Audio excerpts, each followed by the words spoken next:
Você dizer que todas as pessoas que estão numa condição Não, eu econômica não falo. diferente... Não bota isso na minha boca. Não, é que Rock. você falou a classe não. média.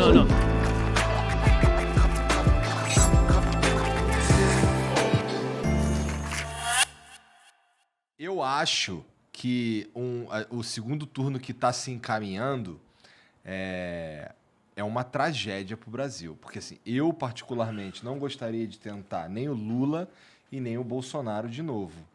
O que vocês acham? Porque vocês, assim, eu imagino que vocês...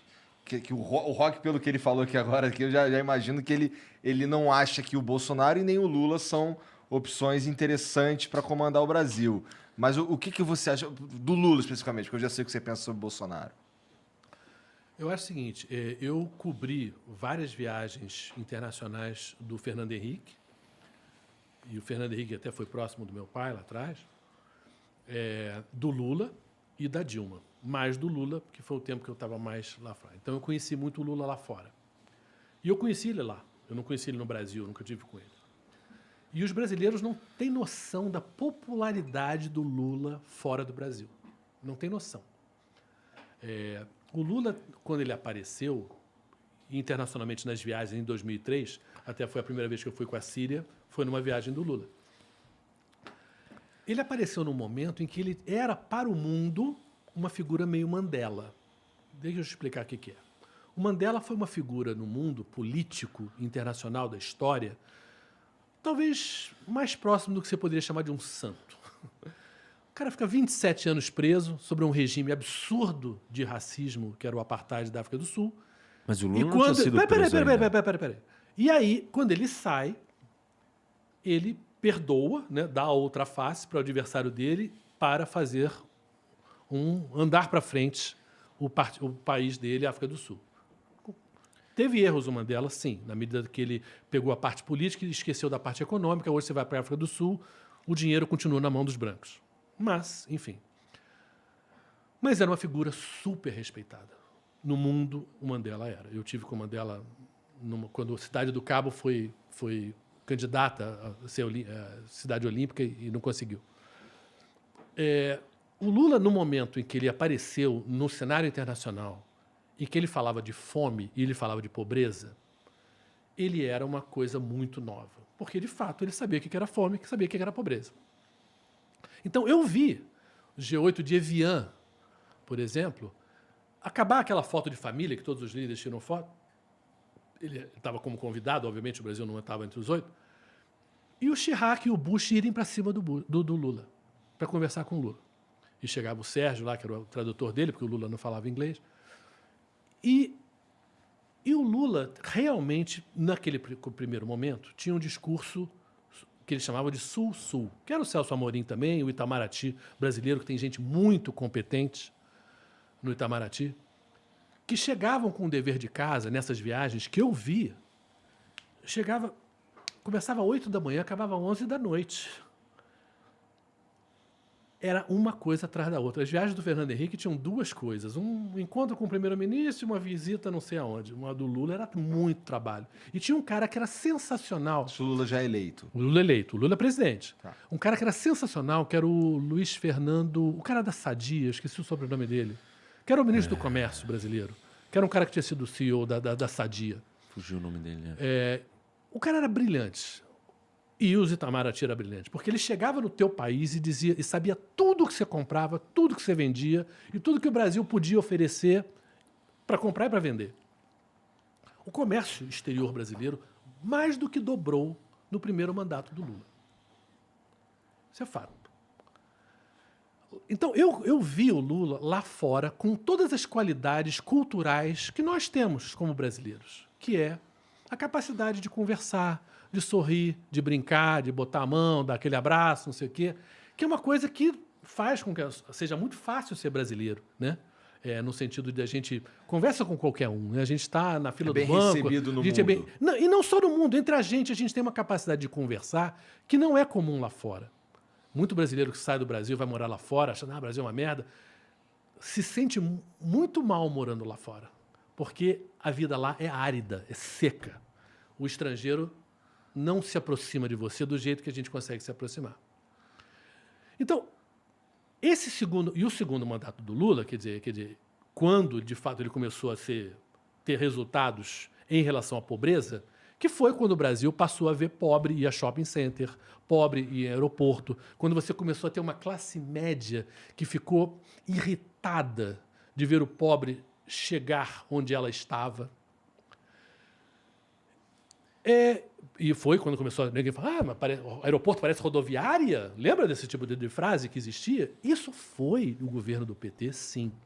O governo do PT, do Lula, estou falando, teve um problema muito sério de comunicação. Por exemplo, o Celso Ataíde, que era da CUFA, fez um livro logo depois que o Lula saiu, perguntando nas favelas do Brasil ao que a pessoa achava, o que ela devia, a melhora da vida dela. Porque melhorou de fato. Você vai ao Nordeste, o Nordeste é outro, em relação ao que era antes do Lula.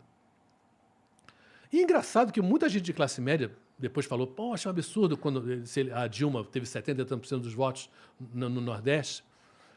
Cara, se você morasse no Nordeste e visse o que era e o que ficou, era lógico que você votaria na pessoa. E se você fosse um pai com 5 filhos, região Sul, região Sudeste, região Centro-Oeste, Norte e Nordeste. Qual era o maior problema do Brasil? Era a região Nordeste. Se você tivesse um filho doente, a quem você daria mais atenção? A esse filho doente. Quem era o filho doente do Brasil naquele momento? Era o Nordeste. Ainda é, em grande parte. Mas assim, então era natural que houvesse, não só porque o Lula era nordestino, mas era natural até em termos de decência. Em termos humanos, vamos ajudar quem mais precisa. Isso foi real. Agora, desse livro, voltando nesse livro do Celso Ataíde, com outra pessoa também, não é só o Celso, não. Ele perguntava para a pessoa na favela a quem você acha que se deve a sua melhora. E a pessoa falava, ao meu esforço e a Deus. Não tinha governo, não tinha setor público na história. Isso é uma derrota da política, e foi uma derrota do Lula e do PT. E foi uma grande vitória das igrejas evangélicas. Mas depois a gente viu. Não é um pouco verdade, Marcos, que as pessoas Não. de vida... Não. Houveram políticas públicas muito claras de melhorias, e isso existiram. Se a pessoa falasse, olha, a melhoria da minha vida se deve ao meu esforço, verdade, a Deus, possivelmente verdade, e que o prefeito passou a fazer coisas, ou que abriram cotas em universidades federais, que... Hoje, eu me lembro, quando eu fiz universidade, eu fiz 3 universidades. Eu fiz medicina, fiz sociologia e fiz comunicação. Só me formei em comunicação. Não tinha negro. Hoje você vai numa universidade pública, tem negro. Isso foi PT. Isso é real. Agora, peraí. Então, aí o que acontece com o Lula? O Lula tem uma arrogância enorme, porque o Lula é uma coisa, o PT é um pouco outra, né? É verdade, também isso é verdade. Ele não cria um segundo nome no PT. Aliás, na esquerda, de uma maneira geral. Não, de geral. Ele não cria um sucessor. E vamos falar sério. Se a gente voltasse da Constituição, quem foi que botou reeleição? Foi o Fernando Henrique. Na Constituição não estava. E é um erro ter reeleição. Eu também acho. Sabe, eu acho assim, é para você fazer os teus 5 anos ou 4 anos e, sabe, e a tua ideia, você plantar a tua ideia e segue para ele, depois segue para outro, você vai entregar, mas a reeleição faz com que você haja no teu primeiro mandato para ser reeleito. Você vive 4 anos Você vive de 4 anos de campanha. Isso não é legal para o país, mas foi o Fernando Henrique que mudou a Constituição. Bom, voltando. Então, o que o Lula faz? Ele bota uma pessoa assim, completamente incapaz como política, que foi a Dilma. Eu vi a Dilma, eu entrevistei a Dilma como ministra ainda de Minas e Energia, lá em Londres. Que ela é inteligente, que ela tem uma capacidade técnica, eu não vou questionar. Agora, como pessoa política, ela foi um desastre.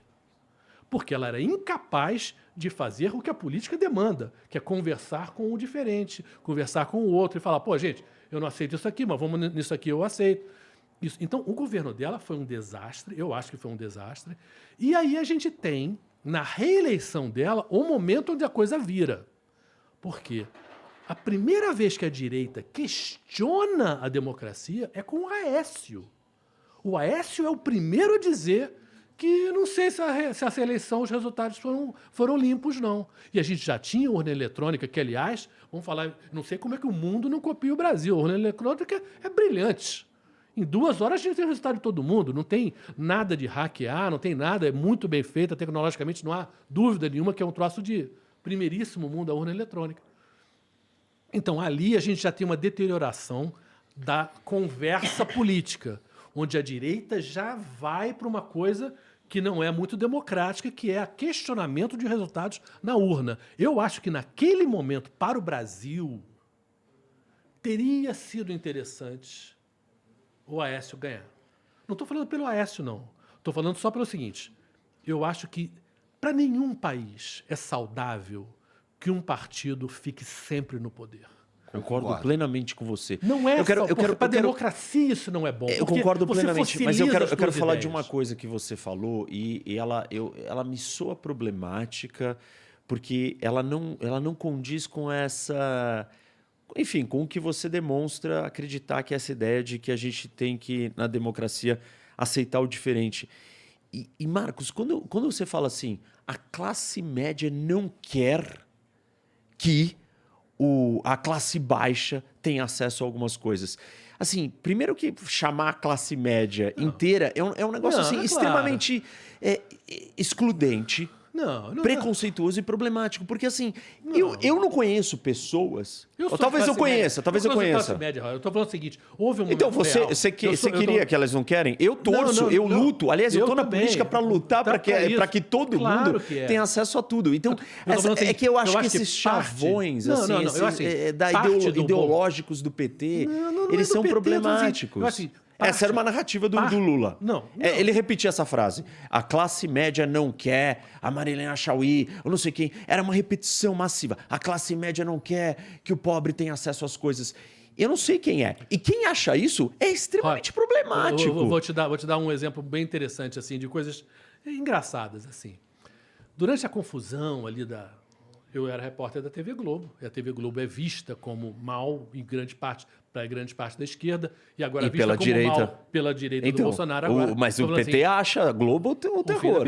Isso. Assim, engraçado que lá atrás o José Dirceu achava que a Globo estava junto com o PT. Não sei como ele tirou essa ideia da cabeça. Mas, enfim, eu ia gravar uma passagem, aquela parte que o repórter aparece, né? Na praia de Copacabana. Ali era uma coisa assim, uma matéria de esporte sobre a Alemanha, tinha uma coisa, um mural pintado da Alemanha. Veio uma mulher e falou, você não vai gravar. Eu falei, como assim não vou gravar? Não, você é da TV Globo, a TV Globo é o fim da picada. Foi na época do impeachment da Dilma. A TV do Globo é horrível, horrível. E aí começa a juntar gente, não sei, aquela confusão. E ela, rígida, de que eu não ia deixar eu gravar, ela falou, eu falei, minha senhora, sabe, eu sou uma pessoa, eu acho até que me vejo como mais de esquerda. Meu pai foi exilado político. Então por que você não pede demissão? Eu falei, meio assim, aí já tinha gente, eu falei, minha senhora, eu não concordo com tudo que a minha mulher diz. Eu vou me separar da minha mulher? Isso. Aí todo mundo deu uma gargalhada, etc e tal, mas ela não deixou eu gravar. Tive que gravar em outro lugar. Mas assim, e aí o outro lado, né? Veio uma senhora de classe média falando, eu odeio Lula. Isso num lugar que eu estava, num bar que eu estava. Odeio Lula. Falei, a senhora é carioca? Eu falei, ela falou, sou. A senhora odeia o Sérgio Cabral? Não. Eu falei, minha senhora, o Sérgio Cabral fez muito mais mal ao Rio de Janeiro do que o do Lula. Na verdade, o governo do Lula foi o governo federal que mais botou dinheiro no Rio de Janeiro, foi o governo do Lula. Então, eu estou falando assim. Você gosta de um tô assim, eu estou só citando que a mesma classe média que não deixou eu gravar é a mesma classe média que, de certa maneira, não usou a lógica na coisa mais básica, do tipo, que ok que ela odiasse o Lula, não tem nada contra, é o problema dela, mas que ela não odiasse o Sérgio Cabral, mostra o quê? Que existe, sim, na nossa sociedade, um problema de classe social, sim. Que é visto, sim. Existe um problema de racismo, existe. Existe um problema do negócio do antinordestino, existe. Isso é real. O Dória, para falar de São Paulo... Mas existe o Dória, tudo. Por que o Dória não... Por que o Dória nunca aproveitou que a cidade mais nordestina do Brasil é São Paulo?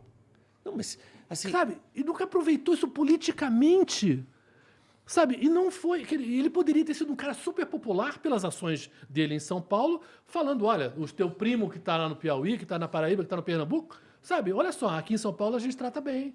E nunca foi feito. Mas por que não foi feito? Por que nós, como sociedade, não somos capazes de transcender isso? Né? E eu acho nisso que... Claro, eu não quero que você me pegue falando uma coisa que eu acho que, da classe média. É que eu óbvio, acho que esse é um refrão que não classe média, cabe, como você é classe entendeu? média, Então... Eu tô falando assim, agora que a frase aeroporto está parecendo rodoviária foi uma frase real, dita por muitos da classe média, e que muitas dessas pessoas foram pro Bolsonaro, isso é verdade. Mas ela é uma frase dita por gente de todos os tipos. Não. E você não pode categorizar e falar assim, essa frase ela é um indício da classe média, trazendo isso como uma luta de classes, entendeu? Mas Roque, um dos absurdos hoje do mundo é porque quando a gente fala em luta de classes, parece uma coisa maneira, Marx. Não, mas agora, você achar Marx, que não existe uma coisa entre pobre e rico é negar a realidade. Não, mas a gente vive num país tremendamente desigual, num mundo que está cada vez mais desigual. A desigualdade e a diferença existe. Mas não é isso. Você dizer que todas as pessoas que estão numa condição econômica diferente... Não bota isso na minha boca. Não, é que você falou a classe média. Não. É claro que eu tenho que falar que é um setor, sim. Então, tudo bem. Que nem o negócio do Iraque. Eu vou falar assim... Segundo os militares americanos, porque é que eu acho que essa retórica não é construtiva, entendeu? Eu acho que essa retórica não é construtiva para o Brasil, para esse Brasil que você está descrevendo, democrático, tolerante, mas de troca. Mas eu acho que existe ainda uma substancial parte do Brasil que é democrática e tolerante, porque eu acho que nós, como sociedade, a maioria, nós somos assim. A maioria eu acredito que a maioria da classe média não acha que as pessoas que não têm dinheiro poderem ir para o aeroporto é um problema. Essa é a minha crença de Brasil. Eu vejo um Brasil onde não existe esse nível de ódio e de preconceito. Existem pessoas preconceituosas, nazistas, racistas, sexistas. Claro que existe. Existe isso no planeta Terra, como você gosta de dizer. Sim. No planeta Terra. Agora, o escopo e a quantidade, cabe a nós que queremos construir um Brasil diferente, não repetir algumas coisas que elas são muito... Sei lá, elas separam a gente e criam rixas que talvez não existam nessa escala. Existe gente da classe média que acha isso? Com certeza. Sim. Eu só não acho que é a maioria, mas é a minha opinião. Sim. Eu não acho que é a maioria. Essa pesquisa não existe.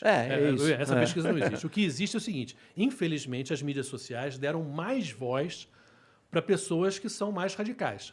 Eu sou de uma época... Eu sou de uma época... Então, essas pessoas podem parecer mais do que elas são. E você está livre disso um pouco, porque você falou para mim que não está nas redes. Ainda não estou nas redes sociais, tenho que entrar, obviamente, mas eu ainda não estou. Agora, o fato é que eu sou de uma época que se lia jornal. Existia no jornal uma coisa chamada Cartas do Leitor, né? Que se selecionava pessoas que escreviam coisas interessantes de críticas ao jornal, ou de sugestões, ou enfim, ou de comentários. Hoje isso não existe mais, querido. Então... Você abriu pelas mídias sociais a capacidade das pessoas de falarem de tudo, opiniões sobre tudo. E aí eu volto para aquela coisa da ciência, do antivacina. Quer dizer, se eu quebrar se o teu telefone caísse agora no celular no chão, você aceitaria uma opinião minha sobre como consertá-lo? Óbvio que não, né? O Bolsonaro, por exemplo, ele foi esfaqueado. Foi esfaqueado. As pessoas que mais amam ele, as famílias, os filhos, etc. e tal, claro, estariam indo ao redor dele, mas agora, no momento de operá-lo, eles cederam a um desconhecido para operar o pai. Por quê? Porque esse cara, baseado na ciência, sabia o que fazer.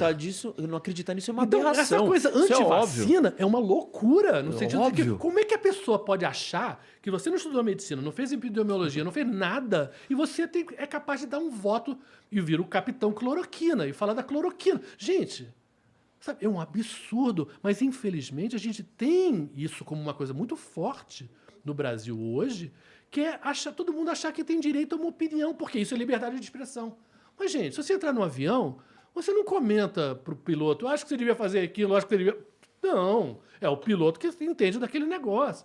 Sabe?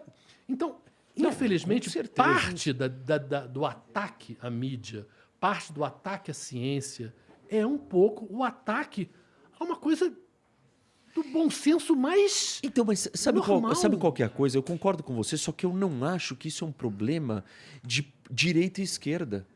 Eu acho que isso é um problema de ignorância. Para mim, isso é um problema de ignorância. Sim, mas hoje tem esse ignorância está mais na direita. Mas tem outras ignorâncias que estão do lado da esquerda, que são, para mim, chocantes iguais, entendeu? Para mim não são iguais, Roque. Eu acho o seguinte, em relação à democracia, hoje, eu acho o Bolsonaro, ele ataca a democracia de uma maneira que o Lula não ataca nem perto.